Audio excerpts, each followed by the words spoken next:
got you up. You done wound me up. Have to show you what I'm working with. Well, Alibaba, he had them 40 feet. Shahrazad, he had 1,000 tails. But master, you're in luck, because up your sleeves you got a brand of magic never fails. You got some power in your corner now, heavy ammunition in your camp. You got some punch pizzazz, and how all you gotta do is rub that lamp, and then I'll say, listen, what's your name? Whatever, what will your pleasure be? Let me take your order, I'll jot it down. You ain't never had a friend like me. Life is your restaurant, and I'm your maitre d'. Hey guys, so today we're going to be making a gingerbread cake from Trader Joe's. I really love Trader Joe's cake mixes and just their baking mixes that they sell. And I've never actually tried the gingerbread cake mix before, so this is going to be a new cake that I'll be making. But I'll show you guys how I make it and what ingredients go into it. So first things first, I'm going to get a bowl, and the recipe asks to, 1, preheat the oven. So we're going to preheat the oven to 350. So while the oven is preheating, we're going to be getting a cake pan, and the recipe asks to spray it with a cooking spray. Let me move this bowl. So here we got a cooking spray, and we're gonna spray it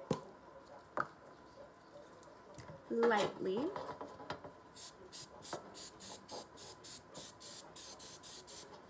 Just so the cake pan has a little bit of oil. And then next, the recipe is to whisk together eggs, oil, and water in a bowl. So our egg,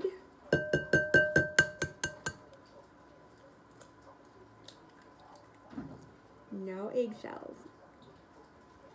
Next, they're asking to put in 1/3 cup of vegetable oil.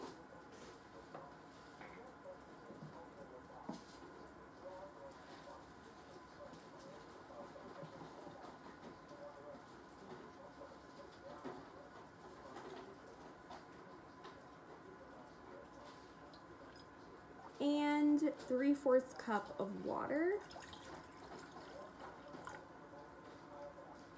Okay, so we're just gonna whisk together the water and the egg and the oil until it's fully blended and we don't see that egg yolk.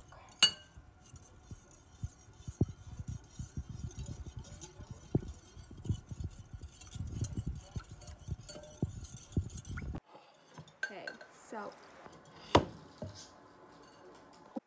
now that we whisk together our wet ingredients, we're gonna pour the dry mixture in with the egg, water, and vegetable oil.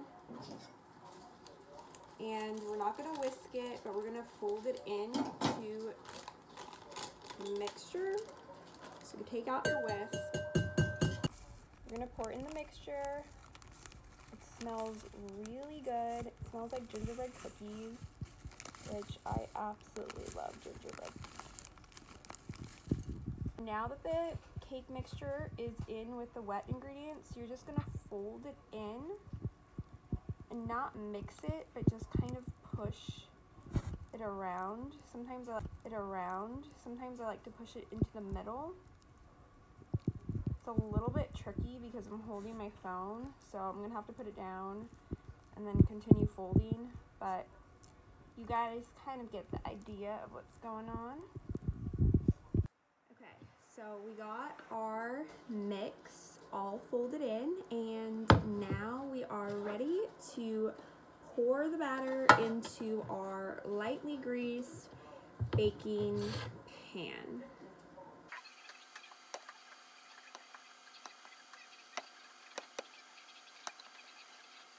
Okay, so we pretty much got everything into our cake pan, and I'm basically just spreading it around to the corners so it comes out as evenly as possible.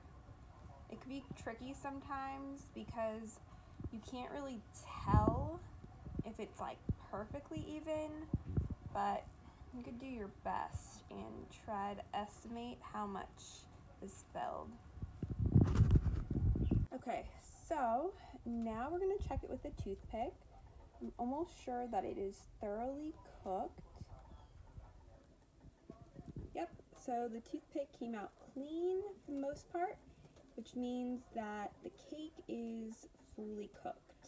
Now I'm going to pull it out and we're going to let it cool for about 10 to 15 minutes and we'll see how it looks. So here is the finished product of the gingerbread cake that I was making. Looks really good. It's a little bit crumbly, but it was a little tricky to cut perfectly in order not to get those crumbs, but it's still really soft on the inside, which is good. It's not undercooked, but again, the top is just a little bit crumbly when I was cutting into it. And there you go. You got your gingerbread cake.